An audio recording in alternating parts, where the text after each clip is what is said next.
Hey guys, welcome. Okay, so on to the next one, which is the Flying Hatter. I think this is the one the side quest that Kirara was supposed to be doing.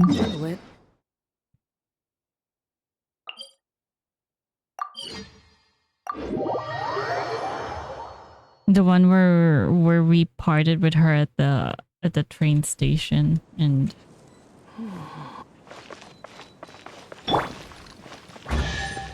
wait, what? Excuse me?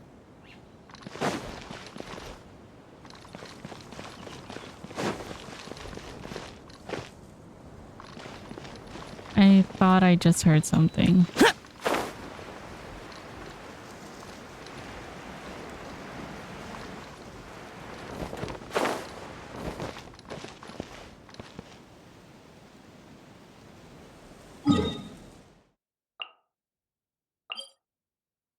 Cancel. That's over.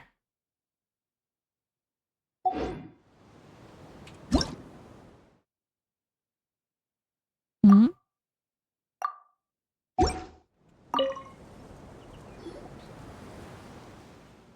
Oh my, what an honor. You must be traveler, in which case the one by your side must be your companion, Miss Pyman. Hey, hey, right in one. That's us. We're that famous, are we? News travels quickly to, from, and through Constellation Metropole. I must say that you're right on time. I was just putting the finishing touches on this game of mine named Flying Hats. I can't be like the eponymous Hatter in the Flying Hatter who gave everyone a lovely hat, I fear, but I believe the Flying Hats will bring joy to those who play it. I also designed 3 completely different gameplay modes for it.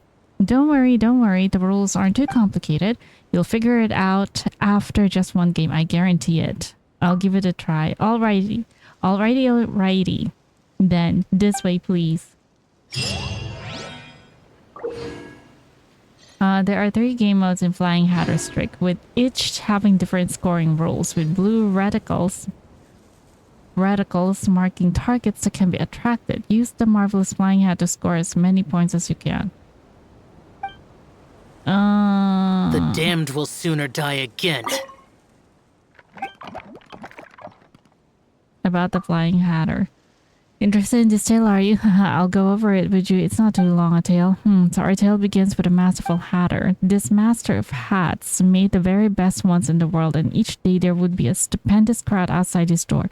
Still, he would make each hat properly and beautifully. Some said that he had even once been commissioned by a goddess to make 10 beautiful hats of different styles. Why do I get the feeling that this is Mona's master? Barbie? Was it? Barbie was her name, right? If I remember correctly. To thank him for his craftsmanship, she offered him to grant him a wish, but the hat maker said that he did not have any unfulfilled wishes. He loved what he did, making hats, and everyone loved the hats he made, and that was enough for him. The goddess acknowledged his noble answer, but also granted that her promise would remain valid. Should he ever be willing to make a wish, she would be ready to grant it immediately.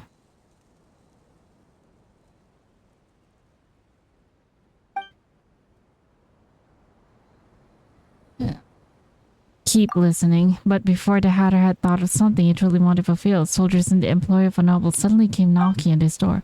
Our lord orders you to make him the best hat, a soldier said in an overbearing tone. Sure, I'll have it delivered to him once it's done, but before that I have to... No, from now on you shall only make hats for our lord. The soldier cut him off. The cold light glinted off their blades and spears, and he had no choice but to leave with them. At the palace, the noble welcomed him warmly, even throwing him a grand banquet. Come then, make me the best hat. Should not the most powerful of people have the loveliest of hats? Ha ha ha! The noble laughed loudly, but the hat maker could not bring himself to eat a single bite. He knew then that he could never again leave that palace. He had heard of this noble's deeds. He was stingy and loved to plunder. Seizing and hoarding consumed his every waking thought. But he was no heroic thief or great mage. He was simply a hatter, and hats could not help him deceive the guards nor vault the towering walls.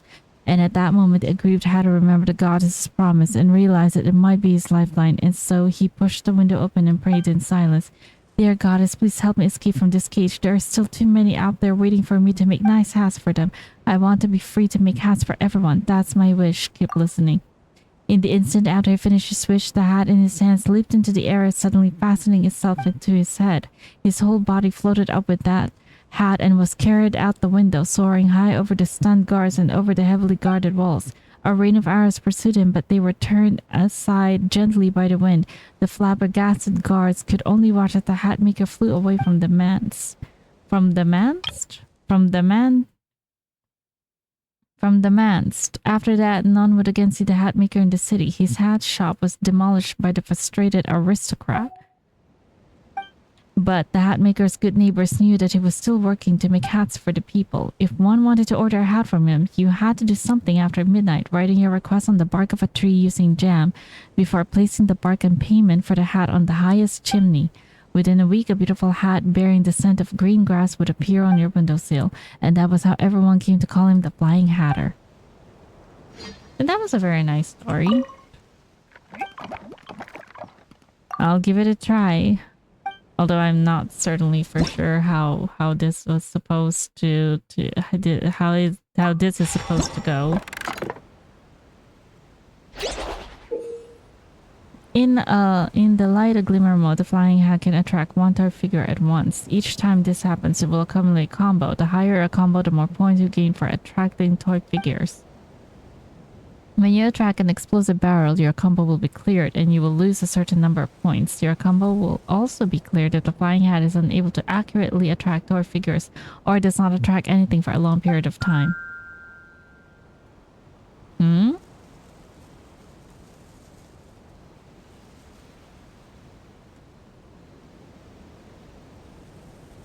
Oh.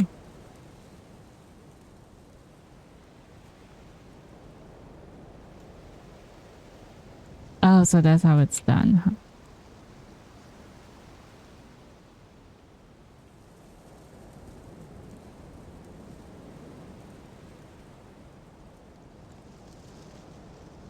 Oh no.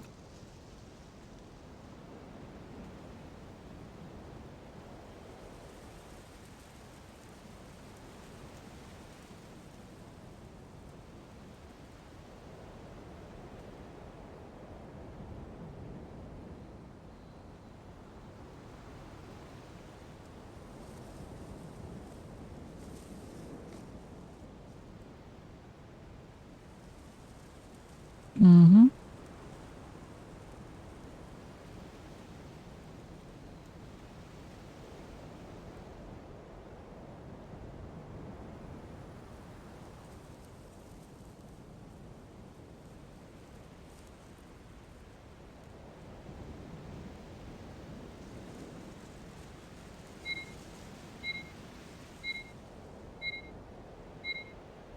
It's best to start with the one movings because there are the highest points.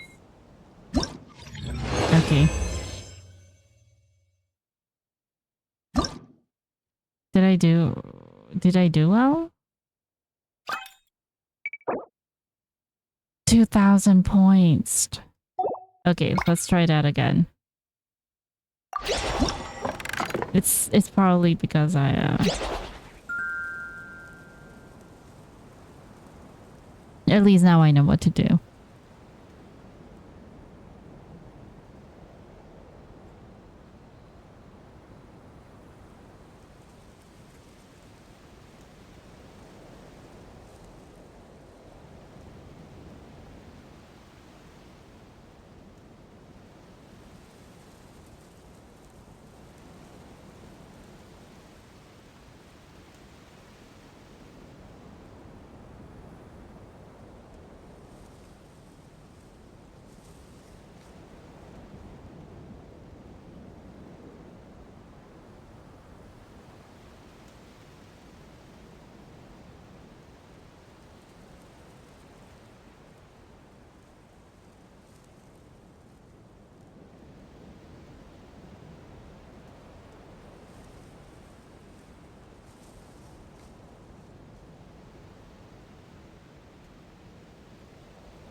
Almost there. And 2,000. All right.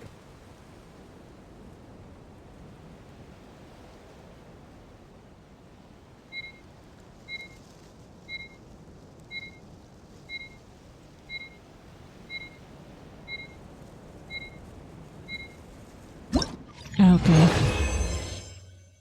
Got it.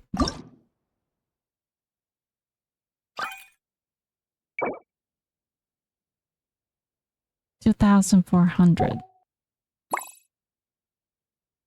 Ah, they're all 50. So they're all 50. They're probably all moving. In the goodly gathering mode, you will have a total of 50 attempts to attract tar figures. Once you use them all up, the challenge will end. Each flying hat can only attract up to 4 tar figures at once. And the more identically dressed figures you attract at once, the higher the bonus points will score. If you attract an explosive barrel, you will not gain any points no matter how many identically... Okay. I got it.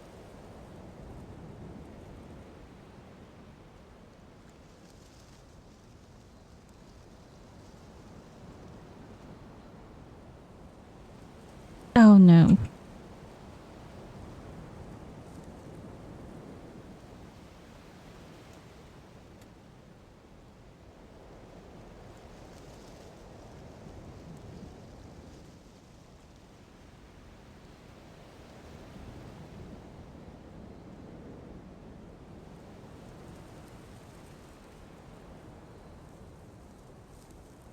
Mm.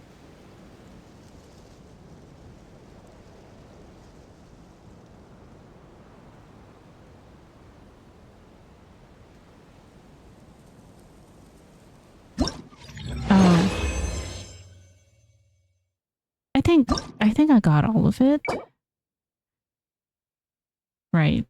And then we have the last one.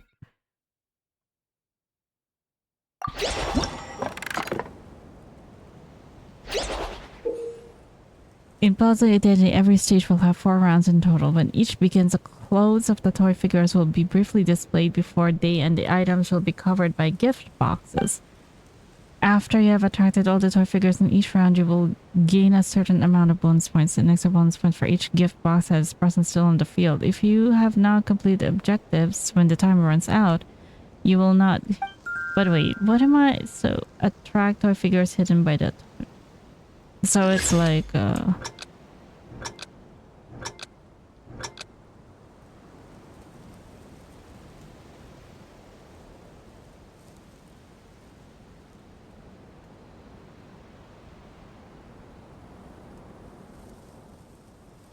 know the ones at the back are explosives. Okay. So it's like a memory game.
Alright.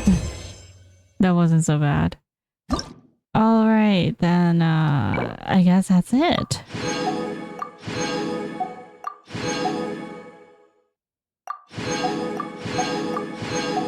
Let's go claim all of these.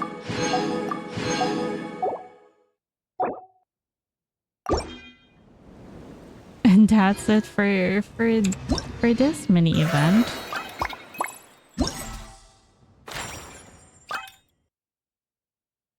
Yeah, I'll see you guys in the next video.